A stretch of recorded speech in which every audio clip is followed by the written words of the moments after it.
السلام عليكم ورحمة الله وبركاته. أسعد الله مساكم وأسعد الله صباحكم أينما كنتم تشاهدون الفيديو في أي وقت. بسم الله توكلنا على الله. اليوم جينا لكم بمحشة ضم وتربية السمسم والقمح والشعير. 3 عجل موتور إيطالي استيراد. حاجة بسم الله ما شاء الله، الله أكبر. حاجة تتحدث عن نفسها زي ما انتم شايفين اهوت. ونقول ألف مبروك للمشتري الأستاذ المحترم عبد الله أبو حمزة من المملكة العربية السعودية. ده طبعا حالة المكنة أولا. حاجة بسم الله ما شاء الله. الشاسيه عليه بوهية استيراد، لسه ما خلفتش تقسيمة. ألمونيا بتاعت بره، خط اللي في النص. حاجة بسم الله ما شاء الله. سكينة بلاد راكبة فيها. حاجة بتتحدث عن نفسها بسم الله ما شاء الله. وده طبعا الكاوتش العريض، وده أبو حمزة. الله يبارك لك يا أبو حمزة. أبو حمزة من المملكة العربية السعودية، منطقة جيزان. والفيديو في آخر الفيديو في فيديو لقاء مع أبو حمزة المحترم اللي شرفنا في مصر. ادي اهوت المحاشي بسم الله ما شاء الله، بنوريه ازاي يتعامل معاها. وده طبعا من حسن الحظ ان الارض تكون مزروعة رز وخالية زي ما انتم شايفين كده، والسكينة بتحش اهيت في الارامي. طبعا لو انت اول مرة تشوف القناة بتاعتنا نحب نقولك ان فاتك الكتير. القناة بتاعتنا قناة محمد عبد الغني للات الزراعية على اليوتيوب. قناة خدمية تسويقية. يعني ايه خدمية؟ يعني ايه تسويقية؟ تسويقية ان انا انت بتشوف الشغل بتاعي وبتيجي لي تاخد الشغل مني. خدمية ان انا عامل فيديوهات اعطال ومشاكل لدايرة التربيط. لو انت عندك جرار واخد عنده جهاز دايرة تربيط، ولو انت عندك كومباين ضم وتربيط، ولو انت عندك مكنة 3 عجل بي سي اس ضم وتربيط، انزل في المصادر هتشوف جميع الفيديوهات والاعطال والمشاكل اللي ممكن هتقابلك.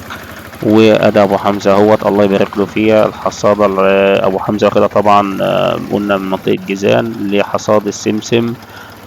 حاجه بسم الله ما شاء الله، يعني مفيش بعد كده. واستنوا الفيديو اللقاء مع ابو حمزة وبعد ما حطينا المحشة في صندوق للشحن.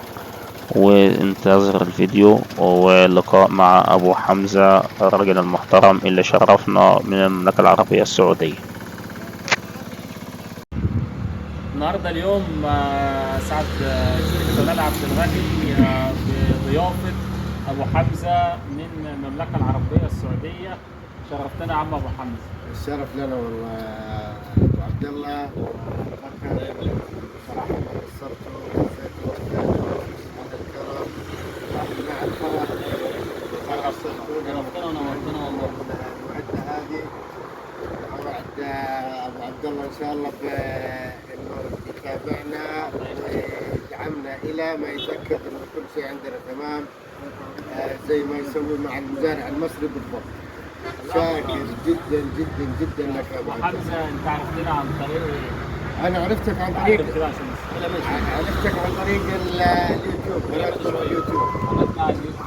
قناتنا اليوتيوب ظالمان.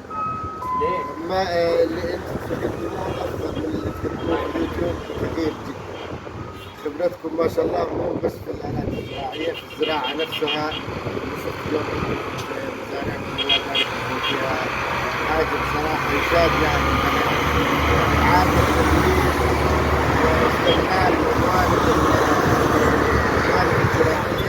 100%، لدرجه انه اللي يفضل من الرز بيصنعوا منه يا اما اكل للاعلاف او كراتين. يا جماعه الخير احد تصير لنا ابو حمزه شرفنا النهارده وخدناه عندنا الغيط الارض عندنا، وشاف موقع تجميع القش بتاعنا، وحكيت له على دورة تدوير القش اللي احنا اليومين دول بنستفاد منه كأعلاف للمواشي وهامش ربح برضه في حياتنا اليومية.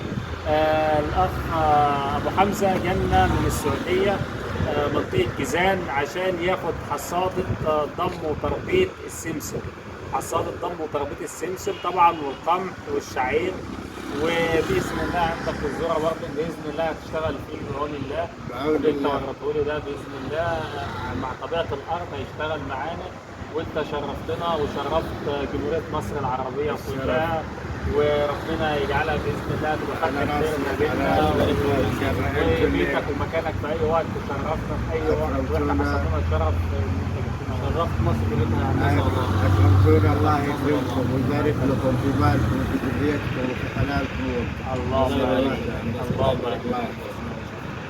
شرفتنا ونورتنا والله.